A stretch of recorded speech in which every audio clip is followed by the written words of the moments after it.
There's a technical problem, it seems. We have to wait a bit.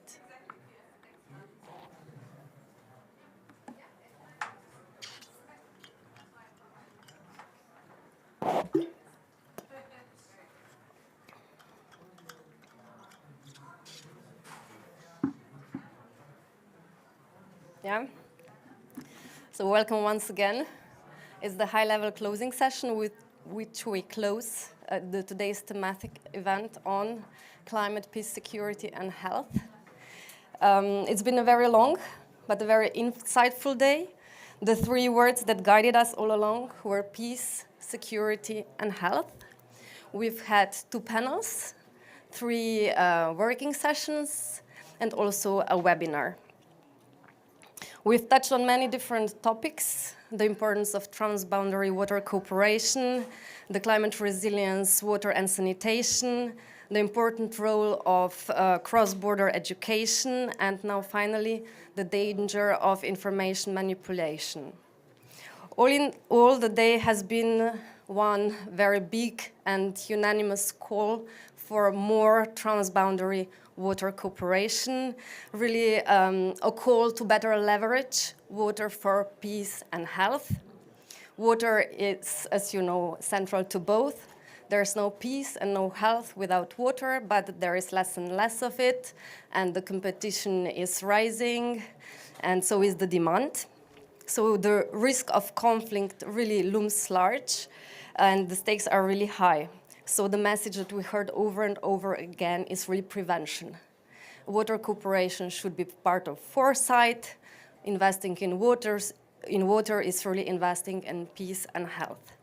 So now I would like to invite to the stage our 2 rapporteurs to give you a short overview of the main messages that we have heard throughout the day. Hannah, you wish to start on the peace part?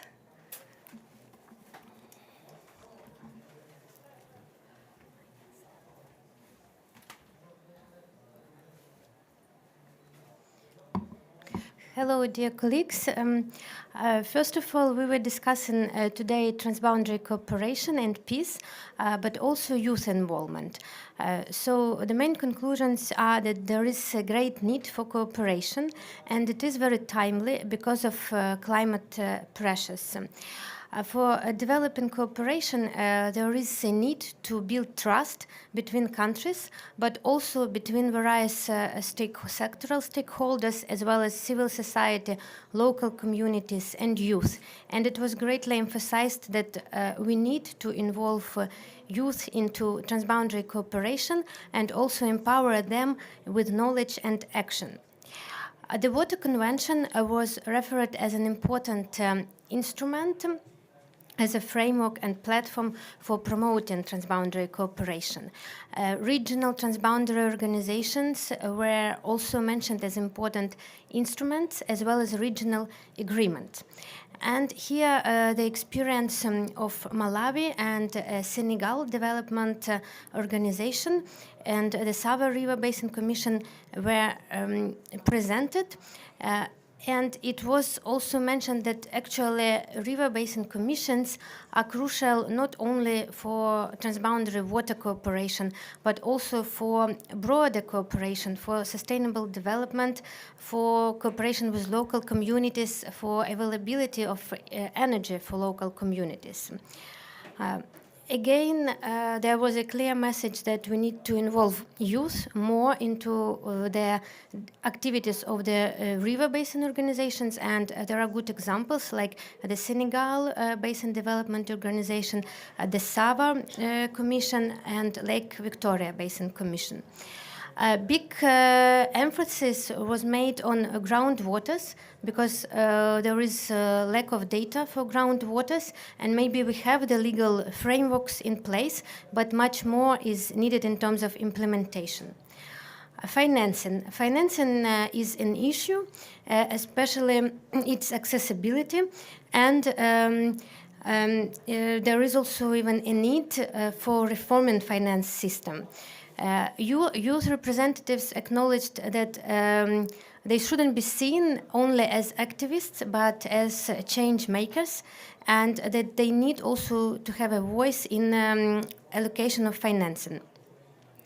I was very delighted to hear that although our session was mainly focused on transboundary, we also touched upon health. And for example, the Ministry of Water and Sanitation of Malawi told us how they cooperate with local communities, with schools on health across borders.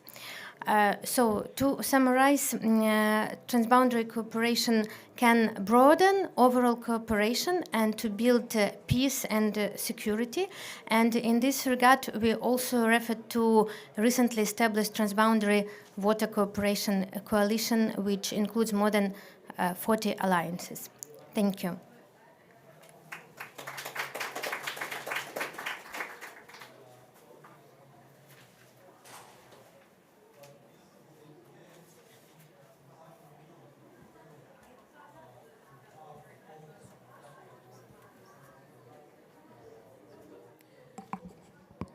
Good evening, colleagues. It's great to see a full room during the graveyard shift, which means water is indeed on top of the agenda. So for our sessions, we built upon the excellent cooperation at transboundary level, and we moved one level lower to the national level and reflected upon some of the local actions that would be needed for us to achieve resilience, particularly around water, sanitation, and hygiene services for health in the face of climate change. On this particular theme, we had one technical panel where we had a huge focus on the advances that we've made on climate resilience, health, and WASH. We also looked at the health burden and the linkages with climate impacts. We also looked at some of the tools and guidance that are available. And in our technical discussions, we were able at a high level to reflect upon how the WASH sector would be able to engage with processes such as COP and what we are to do differently. In our closed door sessions, we reflected on two things. This morning, we reflected on the importance of a common definition for climate resilient WASH services. Why? Because there's been huge traction around water, sanitation, and hygiene.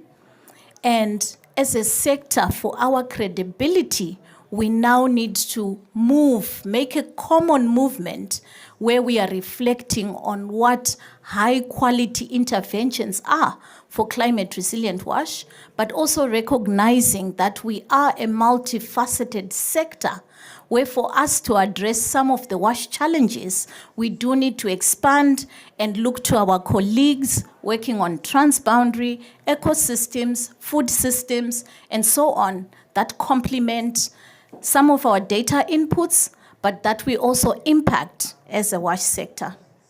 This afternoon, we had another second closed session. And our session today was really building upon the water sector guidelines that we developed with the Green Climate Fund and how sanitation could become an element that would look at to an extent of developing Annex 3 to that water sector guideline. Annex 2 had a huge focus on positioning WASH, and that has been achieved, and now we are looking to how we position the sanitation sector in the light of the new evidence that we have now come across, particularly on the mitigation benefits of sanitation. Lastly, we gave a lot of homework to participants who joined our technical panel, and I hope the people in this room will also take up to that homework. We had a lot of WASH messages that we would like to see going through. To the global stocktake, we want to see an increase in the level of ambition of our NDCs and our NEPs, particularly as to how they relate to the WASH sector, so that we push ambition for implementation. We also reflected around the value of sanitation and wastewater and how the whole water value chain can be enriched by the mitigation elements of sanitation to bring efficiencies that we did not have, at least in the last COP. We had key messages around the global goal on adaptation, and here reflecting that the intersection of climate change really impacts you and me when we intersect with water, whether it's for drinking, whether it's for our own health benefits. As such, that in itself is a key message that we should be passing. Secondly, we really are pushing for the adaptation of water-related adaptation targets so that humanity can achieve the global goal on adaptation. And of course, the last message was, as a WASH community, we are ready to engage and to contribute to as part of the solution on the global goal on adaptation. Last but not least, on the mitigation track, we would now like an expansion of the mitigation conversation to go beyond renewable energy, but to also see sanitation as a resource that can help us to address the mitigation challenge on the planet. And with this, like I mentioned earlier, we now want to see impactful NDCs that also take in our sanitation messages. So this was the homework. I hope in this room we have the right people to continue taking these same messages into the right platforms as COP continues, and we hope to see water featuring on the global goal on adaptation. I will stop there.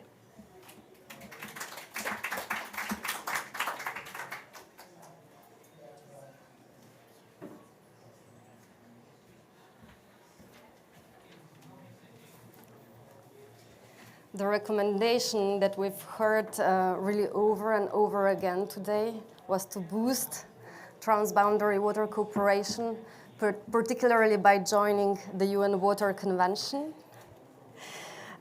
So we have the pleasure to now listen to the keynote address by the Executive Secretary of UNEC, Tatiana Marchian, on convention support to countries to strengthen climate resilience and to foster peace. Thank you.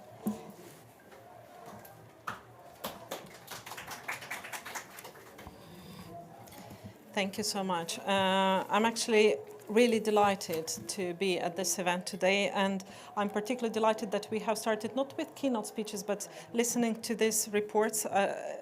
I feel homework, it was called, and now I have a homework as well. It was very well summarized, and some of the very important lessons and of the discussions that you have been having during this full day's event.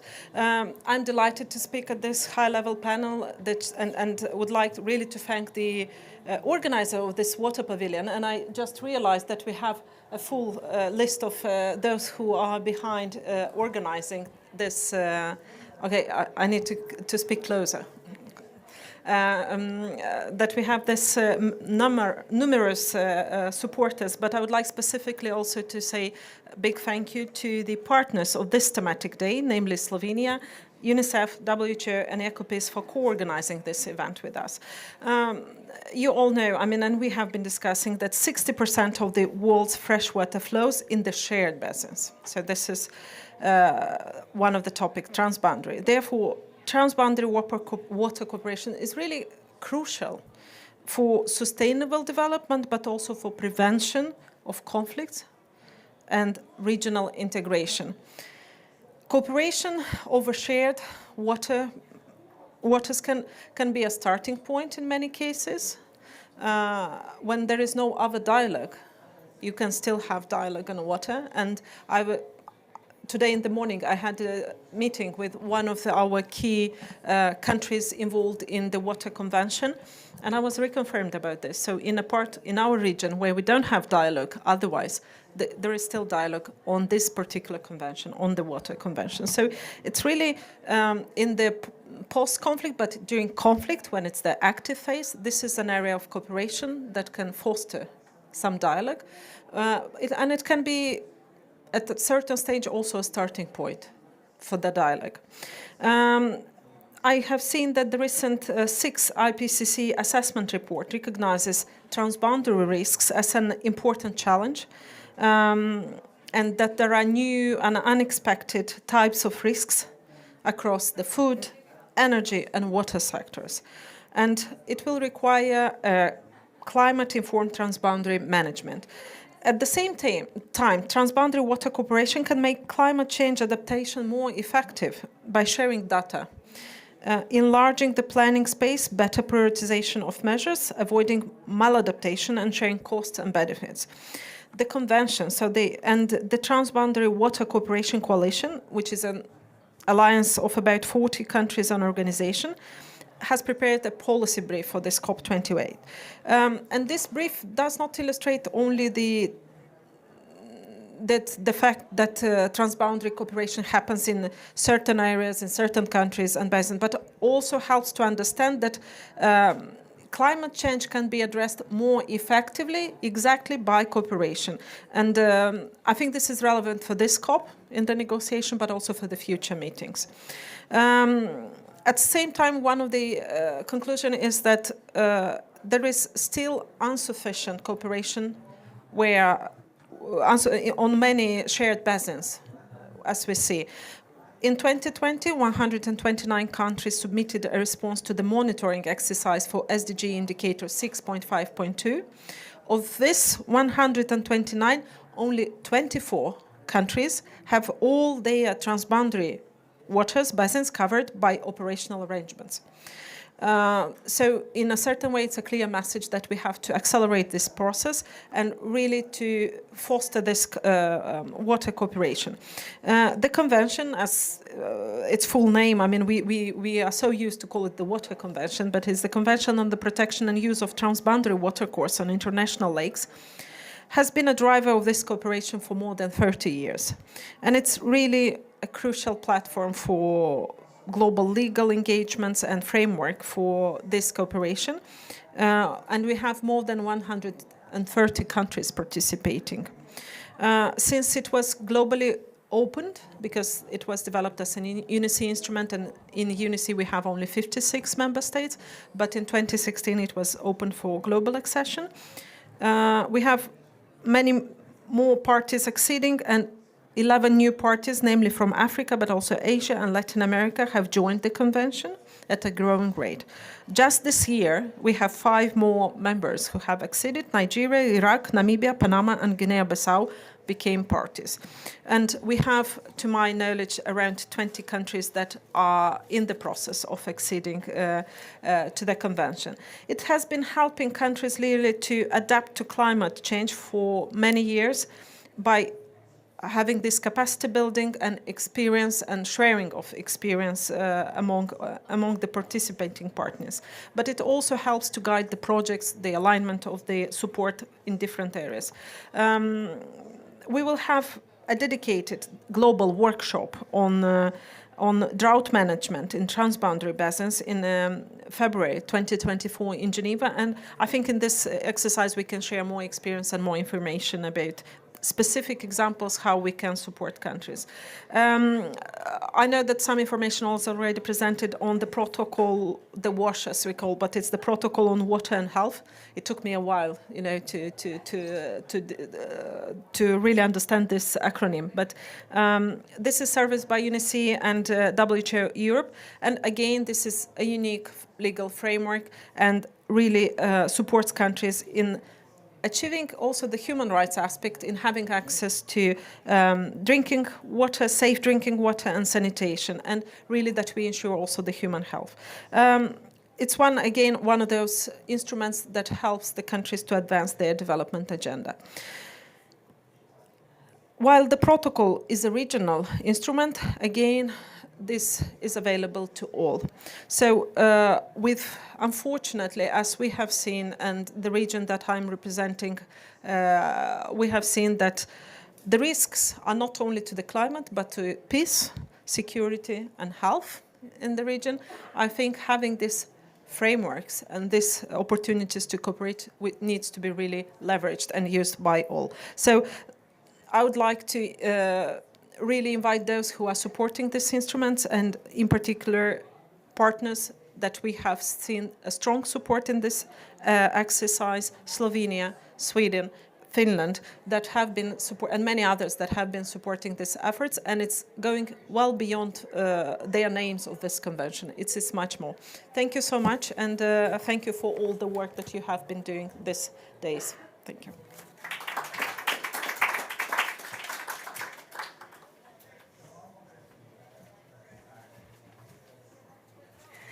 Thank you, Executive Secretary. You already made an introduction of our panel. We are lucky to have two champions of transboundary water cooperation, Finland and Sweden. And we also have two championing international organizations, WHO and the World Bank. So if I can just invite the panelists to the stage. Thank you.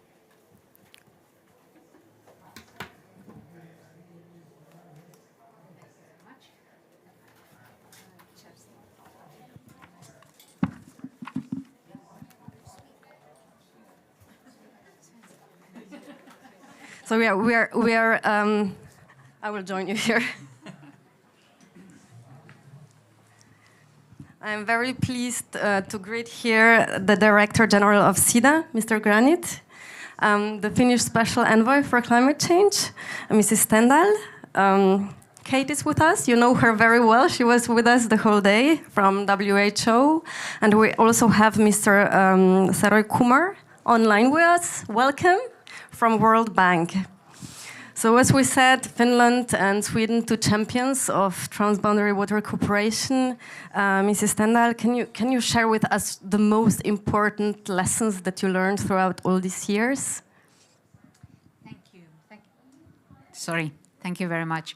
No, it's a real pleasure to be here, and also maybe to say that I will rely on some of my notes from my colleagues who are the real experts. And as you know, Finland has been working in this field for a very long time, and we have within the Ministry of Foreign Affairs as well as the Ministry of Environment, we have dedicated people, and again working on transboundary water issues, but also now more and more bringing in peace, security as part of this work, and for me, I find. I come into this work as a climate and environment envoy from 10 years of working with UNEP in both in Geneva as well as Nairobi, specifically on environmental matters, and for me this has been a really intriguing part of this new job, having worked now for a year, is realizing the peace security dimension to the environmental issues that we deal with.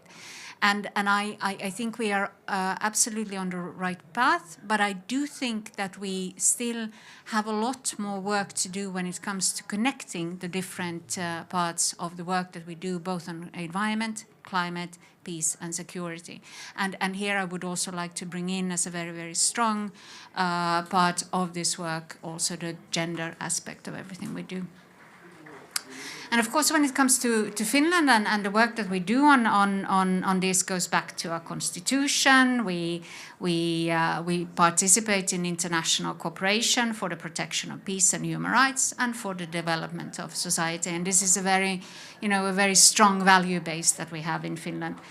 And as I said, conflict prevention and peace mediation is really long-standing priorities for Finland's foreign policy. Recently, we have established in our Ministry of Foreign Affairs a peace mediation center, and one of the priorities of this center is water diplomacy. So again, the institutional setting, and as we have heard here, is really very much about the two UN Water Conventions. It's both the institutional but also the jurisdictional international framework that we place our work in. And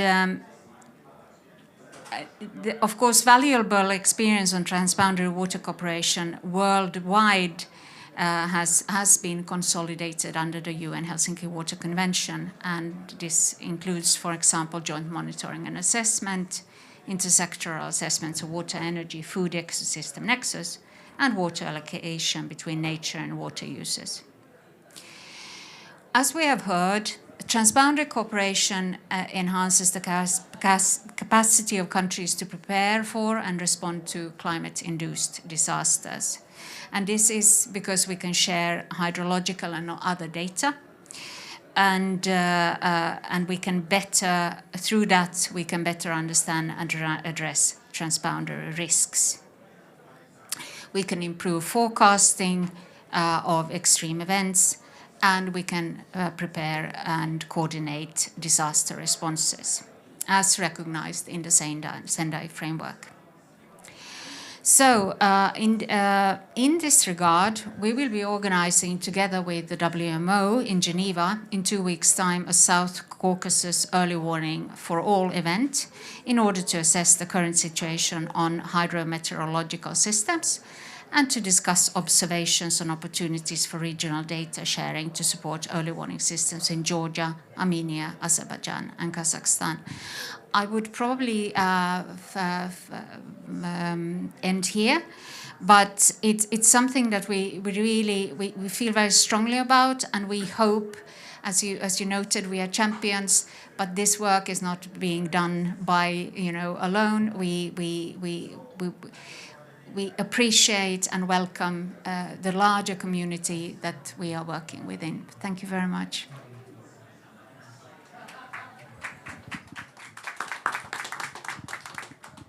Thank you. Now let's go to Sweden. Sweden also has decades of investing in transboundary water cooperation all around the world. What are the best practices that you can highlight when thinking about promoting peace, security, and health? Thank you very much. And I've had the opportunity to work, starting my career with SIDA almost 30 years ago, working on the transboundary water issues in Southern Africa. And since then, I had the opportunity to work with our World Bank colleagues and as a researcher. And then just my past 7 years as the Director General for our Marine and Water Management Agency, where we collaborate with Finland, of course, on the transboundary river basins that we share, practical work. So it's an interesting thing. It's not only beyond us, it's actually for us itself. We have a lot of shared resources to deal with. Now, so 3 takeaways from this work. I think we have heard the community as a whole. We have developed a framework. It's well placed in the convention, as we just heard. But there might be 3 things here that one can consider. On the one hand, transboundary waters, they are a global public good. They're also a regional public good because we have these shared river basins that we heard that cover 45% of the Earth's surface. So we also know that it's an intrinsic problem to provide public goods that are global. It's very difficult. They're always in short supply, and nobody wants to pay for it, but everybody wants to have the benefits from them. So that's something. How do you finance and work with that? And we can see now, of course, that the climate change dimension is adding even more pressures on those public goods that we are dealing with.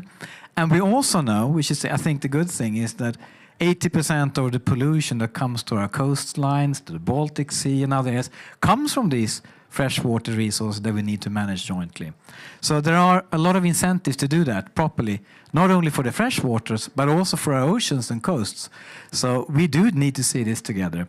So regional public goods needs to be worked on together. So that's one point. Second point is that we have seen throughout that we need political will to do this. The political will is absolutely necessary. Russia, Finland, Sweden, and so forth. Globally, we are seeing this happening in the Baltic, in the Mekong, in the Euphrates and Tigris, in the Zambezi, in the Nile, and so forth. But that's one thing to say. The other thing is to see how do you get that political will. And our research and our work has demonstrated that it's really the outcomes for a country that matters. So, for example, if you work on the Nile, we know electricity is in short supply. A key resource to to develop electricity is through hydropower, for example, if it's done correctly. But you need to share those benefits as well. So when you start to talk about electricity generation and you look at how those investments can happen, that drives the collaborative efforts also on the shared resources that actually produce that asset, the outcome. Baltic is an interesting example. 14 riparians, 8 littoral states. We started to collaborate during the height of the Cold War because our environment was destroyed. So here comes the World Bank and other things and help us identify hotspot programs, joint investments. Now we are all working, most of us are working under the EU framework legislation, so it's moved on. So this is an outcome, second one. And the third one, I think we talked a lot about that here in the seminar so far, that is trust. I mean, so you need to build that trust for collaboration and technical assistance, joint learning, monitoring systems, youth workshops, education, the thing we do here today. We need to do that continuously. Otherwise, this can become a very technical and difficult problem, high diplomacy. It's that, but it's also about us working together at a much more local level, trying to deliver these benefits and utilizing these regional public goods as an opportunity to collaborate. So I end with those three takeaways. I mean, this is a topic I love, so I could speak longer, but I said three points. Thank you. Well, you already mentioned the importance of working with financial institutions. We know that the funding for transboundary water cooperation keeps us wishing for more. But the good news is that World Bank has increased its investments in support of this cooperation, and we have with us Mr. Kumar. Can you share with us the impacts of these investments in terms of climate adaptation, resilience, health and peace? Thank you very much. I hope you can hear me okay on the other side. Okay, great. I just left COP and I'm back in Washington, D.C. because I'm on my way to some other place. So I can't be there in person with you. But as Jacob knows, that this topic is also very close to my heart and I'm very passionate about it. Well, I served for 5 years in Central Asia as the regional director of the World Bank, and then 5 years as the Middle East regional director in Lebanon, covering Tigris and Euphrates River countries in the region. So I'm very passionate about it. So let me mention 3 points. First, the importance of partnership. UNEC colleagues in the room will know that how much engaged we are since I started in this role last year with UNEC, with Finland, with Switzerland, Sweden, Netherlands, Sweden, and a large number of river basin organizations in the world, because we believe that this is an agenda that really requires the World Bank to work with all of you in the room there. And you have my commitment that we really want to work, because this is an intersection of diplomatic, political, technical, economic expertise. So we as an organization, we don't have all the expertise, and therefore we really want to work together. So we welcome this UNEC initiative to set up the Transboundary Water Coalition, of which we are a member and a very committed member. And I really look forward to working with all of you. But just on the thread of partnership, I also want to emphasize the point some of you have said about cooperation at the level of young people, women's organization, people-to-people connection in the river basins. For long, we have focused too much on government-to-government cooperation. I think that is an element that we are learning from you, and we want to implement that in our programs more and more, working closely with the civil society organizations. As some of you might know, that we have, of course, engagement, very active engagement in more than 30 river basins in the world, with a portfolio of more than $30 billion today, investments. And there's a big pipeline of projects now. Just before this call, I was talking to teams working on Eastern and Southern Africa, where we are looking at a number of river basins and a number of programs in the pipeline, which is coordinated with the Africa Union and a number of other regional bodies, etc. So this is an area where we are ready to do more. The second point I wanted to mention is the challenges we face in our work around the world. First, if cooperation is so obvious, everybody should cooperate, but that isn't the case. So there must be something happening there that isn't obvious to everybody. And my own experience has been that in most situations where the cooperation is difficult, because people consider this to be a zero-sum game. So more cooperation means there is going to be a loser in the exercise. And in one of the ways we are trying to address this, given our own expertise, is to really understand what we call the economics of transboundary water cooperation. For each river basin, it is very important to establish very strong economic evidence, which could then support the ongoing mediation efforts and other diplomatic efforts by those who have the expertise. And some of you on the panel, I think Finland referred to it, and I know we work with your team very, very closely on this, and others as well. But what we are bringing to address some of this difficult situation is to really bring the economics much more clearly. And as many of you said before me, that the climate change is making the economic case much more compelling. Because countries, even those countries which have existing convention agreement frameworks as per the convention, their agreements and treaties are currently under stress because of climate change, as is the case in some of the river basins which were referred before. So clearly, I think the area where we would like to be, we are doing more, is to establish the economic case. And finally, this is an area where it is very important that we have a mechanism to share good practices.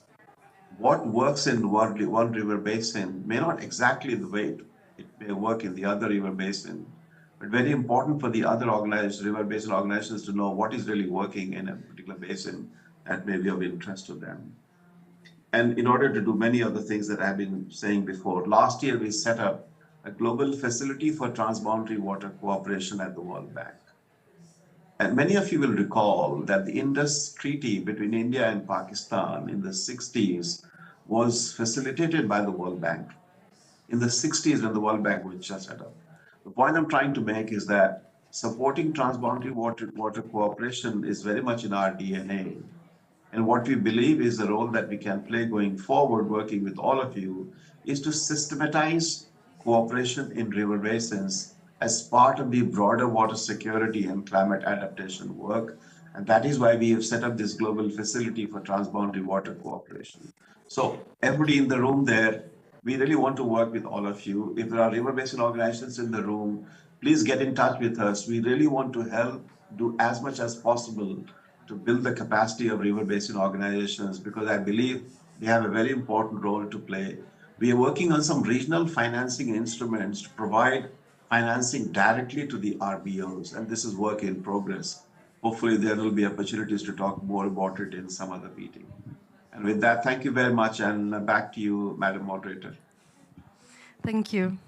Well, you mentioned the importance of partnerships, and one partnership that is very important is that with the organizations that are dedicated to health. So, Kate, you see this interplay of climate, water, security risks from the health perspective. What are your most important observations?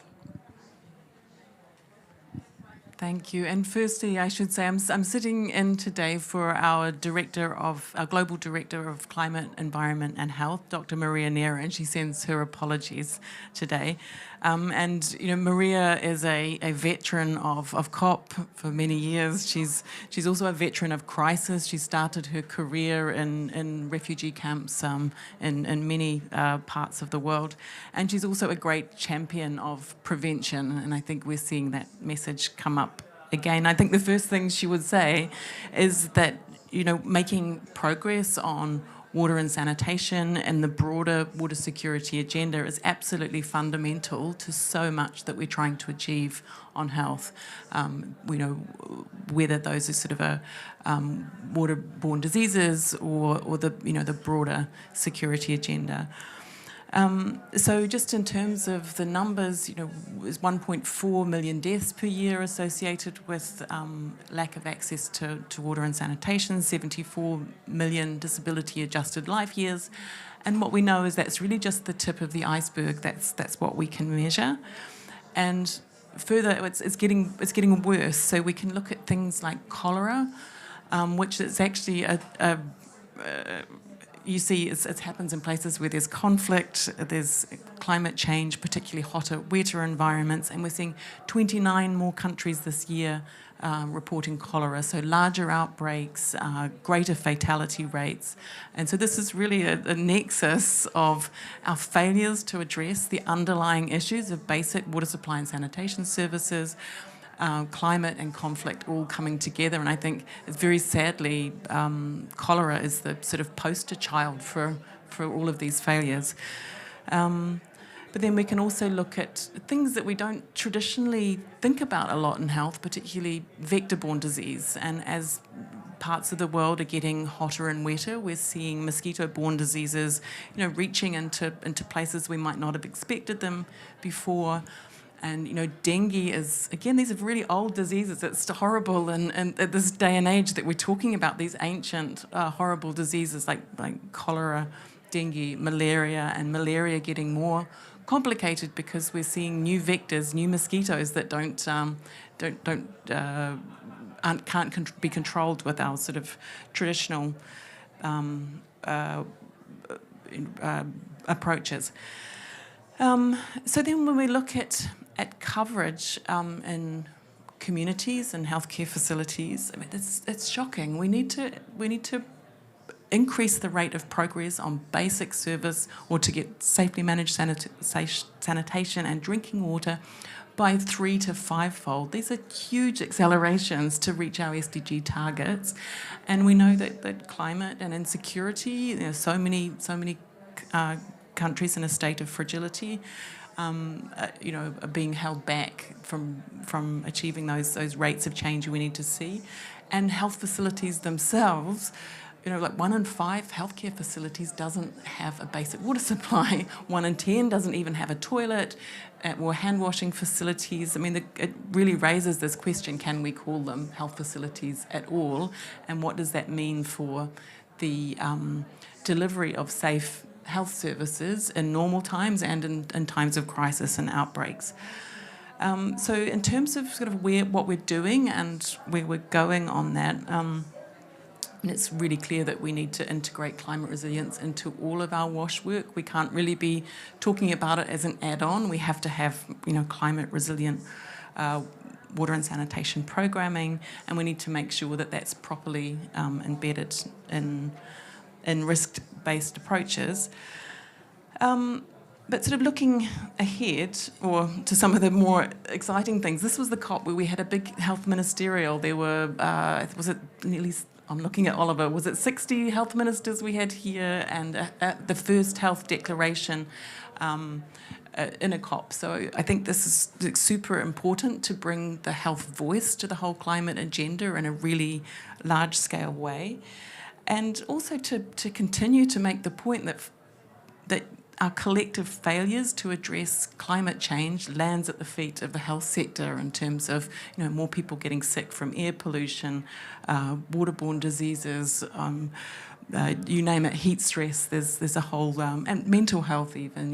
All of these things that land on humans. And I heard someone say, which I really liked. They said, the way that most people are going to feel climate change is through water and through health. That's going to be their personal experience of it. So then just to a couple of themes that I see kind of emerging would be integration and prevention. I hear the peace and security colleagues talking about integration and prevention. And I think we know our traditional water and sanitation programs, and we need to expand the scope of them. We can't kind of work in quite as narrow a sphere as we have. We need to be thinking about how we interface with the broader integrated water resource management and water security agenda. And then also that we need to be thinking on the both resilience, adaptation and mitigation side. I think the really maybe shocking new learning we have in the WASH sector is that sanitation systems account for up to 5% of all methane emissions, and in some cities like Kampala it's actually 50%. So this is a really important part of the mitigation story that hasn't been told before, and we need to do more on that. And then finally, I think just to note the contribution of basic water and sanitation services to broader community resilience, which can support preventing unwanted migrations, for example, but also opportunities to contribute to food security, for example. So strategies like safe use of wastewater in agriculture and aquaculture can be an important part of resilience in the food sector. So that sort of leads me to my hopeful part of this COP, which is the global goal on adaptation. And let's see where that lands, but I have my fingers crossed for what seems to be emerging as 3 really important themes in there. One is a water target, including ecosystems, a food and nutrition target, and a health target. And I think that's really this kind of nexus. And so let's see where we get to at the end of COP, but that's my great hope. I'll stop there. Thank you.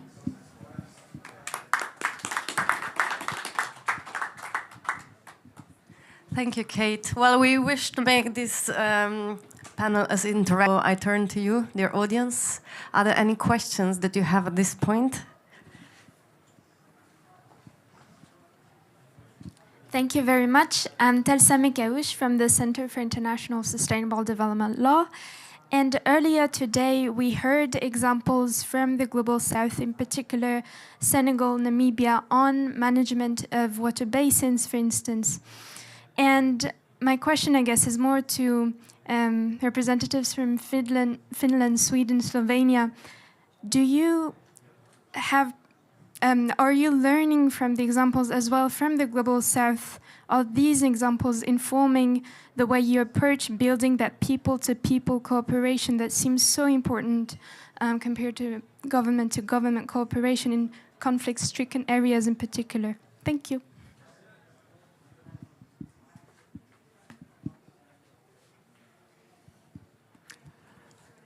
What a nice question. I think we are learning constantly on how to develop our shared water resources in the most relevant way.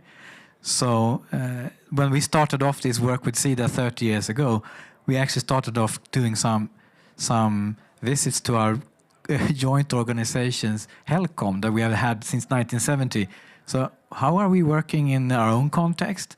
So we tried to learn that before we started to work, in the Global South. And then when we were working in the Global South, we realized, there's so much we need to improve, which we have been doing constantly. And then in the case of Europe, we ended up with the European Water Framework Directive, very, very detailed legislation, which stresses inclusiveness, participation, stakeholder engagement. It's not natural because it's very difficult with these large river basins, and people are often very long distances from the watersheds. They don't see a river basin as such. They maybe don't even know what that is. So I think that whole learning curve about the importance of information and participation has been throughout South and North continuously. And so that's my response to that. It's a constant learning. But my colleague from UNICEF, I still think it's devastating that we sit with over 2 billion people and we haven't resolved the water and sanitation situation yet. Transboundary water collaboration is extremely important, but my point was we need to focus on outcomes, and one clear one is the health outcomes that we are not tackling is a disaster. We have to tackle that. And if we can then, through transboundary collaboration, unlock, for example, renewable energy to support that, better agriculture systems and so forth, yes, but it has to drill down to those real outcomes on the ground. I think we all have to step up, otherwise we are not going to manage this. Thank you. Any other questions? Thank you so much. My name is Andrew Aishuka. I'm a water journalist from InfoNile, and InfoNile is an organization that covers the Nile. So we're a group of geojournalists, and basically we cover the Nile and we focus on critical issues along the Nile. So we have been facing issues, especially when it comes to the Nile. We have countries that feel that, you know, according to the colonial laws, this thing is theirs. And we have countries that feel that they have to develop using the resource, which is the Nile. We have also tried to combat this by encouraging transboundary storytelling. And it is not a cheap thing, but also we realize that the water sector, basically, when it comes even to our government, I'm speaking on behalf of Uganda, it is just 3%. And apparently it has been decreasing. I think this was even a report by UNICEF 2 years ago. It's been decreasing. You can imagine the whole budget is just 3%, and we are looking at, you know, all the nitty-gritties where you will maybe see that this is a package for the youth in charge of water, maybe through the gender ministry, all that inclusive, only 3%. So you can imagine how stressed, you know, the water sector is, from communication to policy. So I don't know, I'm glad that we have the World Bank person here, and I would encourage him at least to look at some of these transboundary projects like InfoNile that are trying to bring together journalists from different countries that, you know, are having a background of telling stories using the patriotic kind of veil. So because I'm from a particular country, I have to state what my country wants me to state about this particular resource. And because they are the one funding me or putting food on my plate, I have to cough the way they cough, otherwise I won't have supper.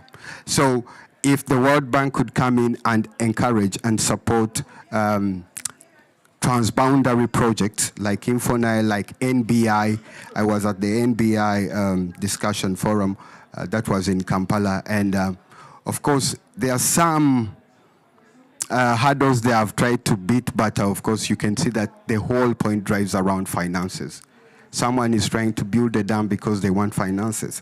Another one is trying to say, you can't do this because I will lose my finances. So it's all about funds, and I think once we put the funds into the transboundary projects, we will get this right. Thank you so much.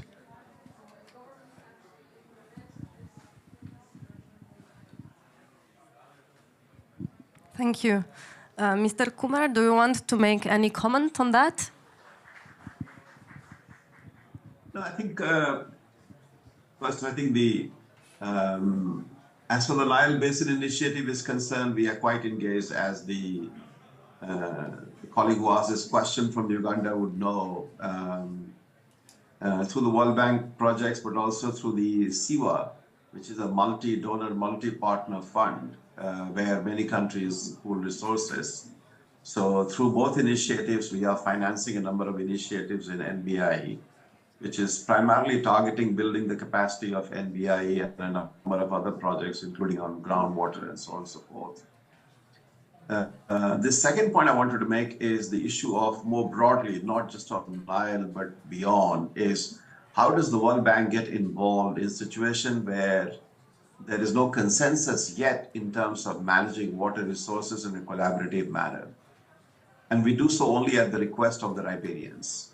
When countries are involved in a situation in a riparian would like World Bank to facilitate through independent assessment, studies, dialogue, try to find out what I would call the common ground for building cooperation over a period of time, the World Bank does get involved.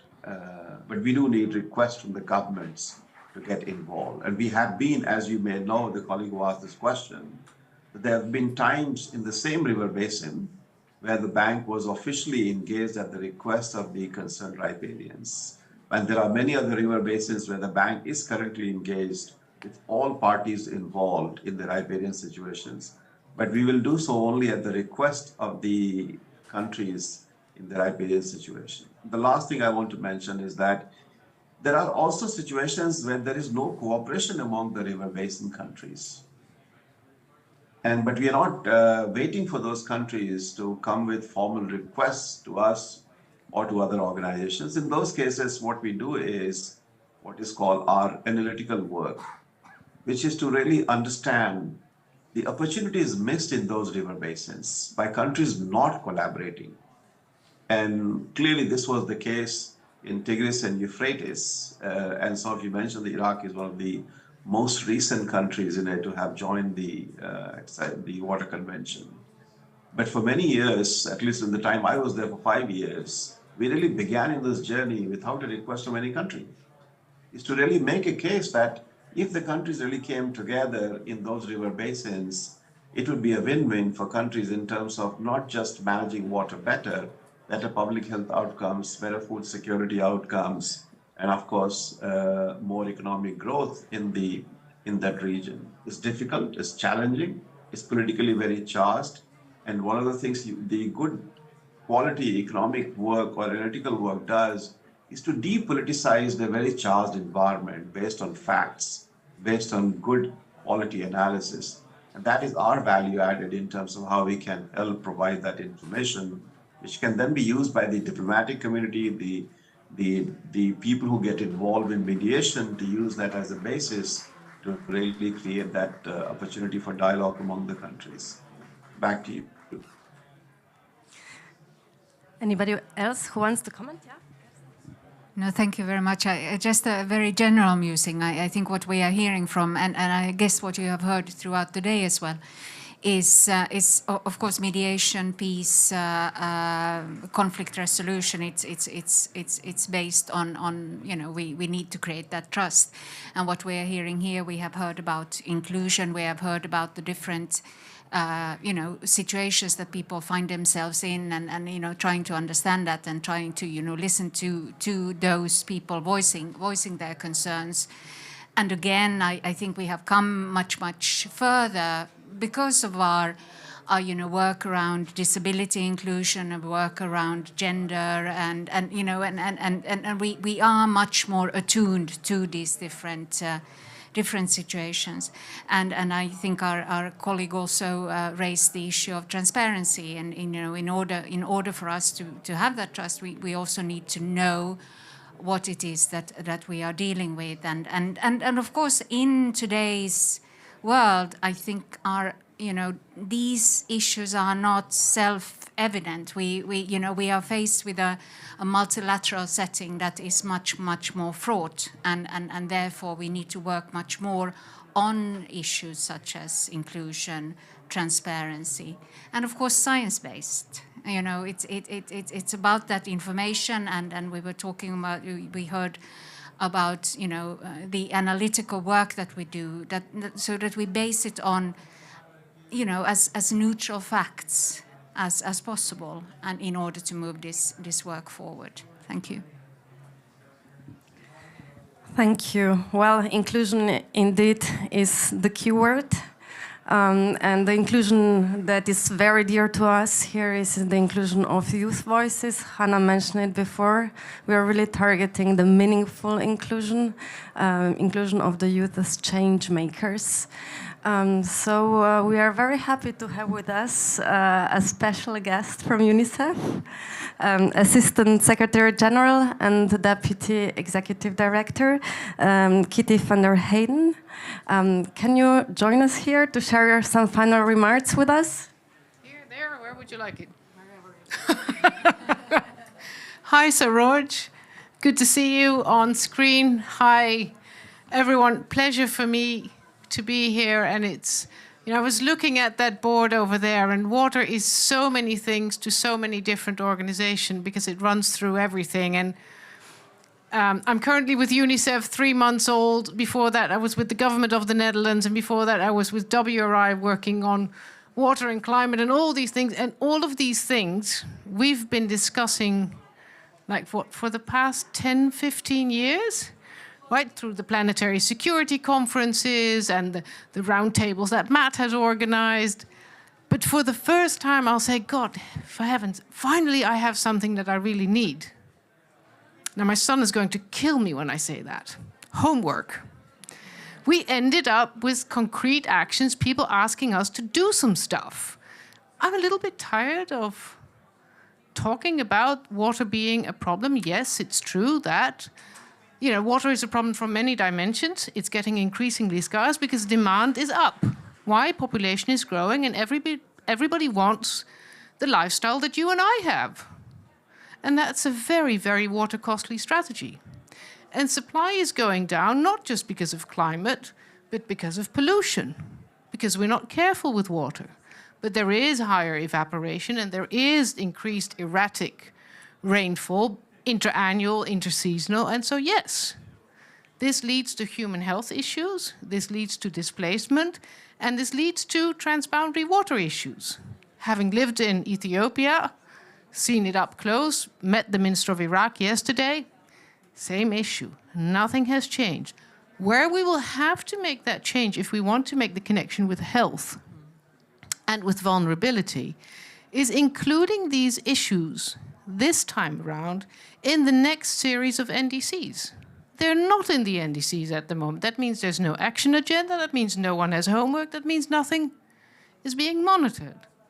And so we have a unique chance, I think, in this COP, where for the first time we have a serious debate on water. We're having a serious debate on planetary security. We have a serious debate around children and youth, what is coming up on Friday. And we're having a serious debate about health. Now, this is where all of those organizations that have been involved in these issues come together to really secure, particularly the security of young children that are exceedingly vulnerable, uniquely vulnerable to everything that climate change does, to everything that water scarcity means, because their lives depend on it. And so for me, if I look forward, I'd be very happy to take on all the homework. Again, my son is going to kill me for this. But I want from this audience and all of you, I want 5 things. So I'm going to give you homework as well. So you're getting it back from me.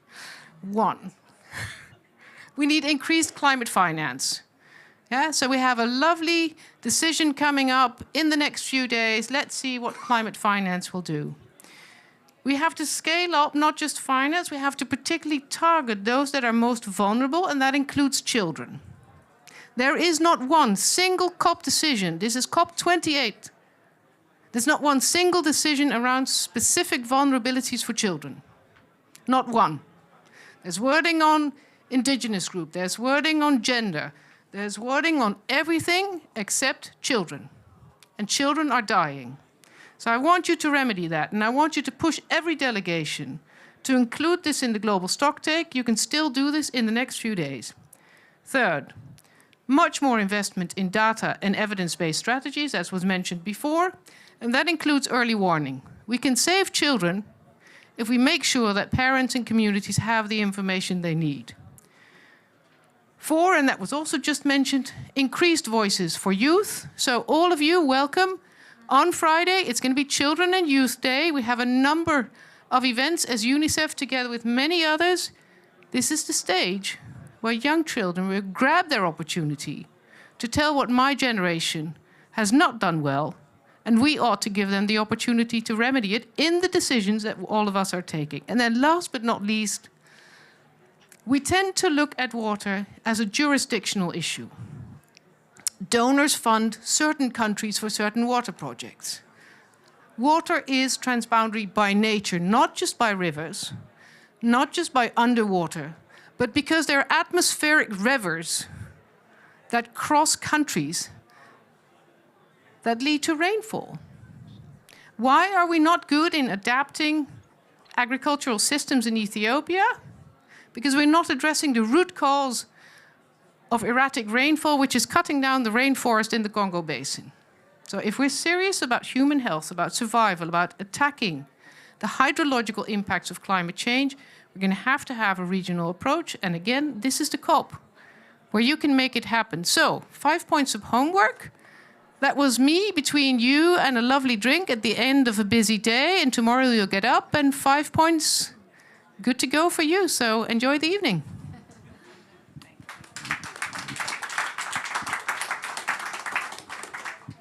Thank you. That was an amazing wrap-up. Thanks also to all the panelists. For those who got really passionate about transboundary water cooperation, I also have an announcement to make. Slovenia is hosting the next meeting of the Water Convention next year in October. So please book your agendas and encourage more countries to join it. So thanks again. It's a debate that will be continued next year and many years to come. So enjoy COP and don't forget to mainstream the water issues in all the debates that you participate at. Thank you. Thank you very much. Bye-bye.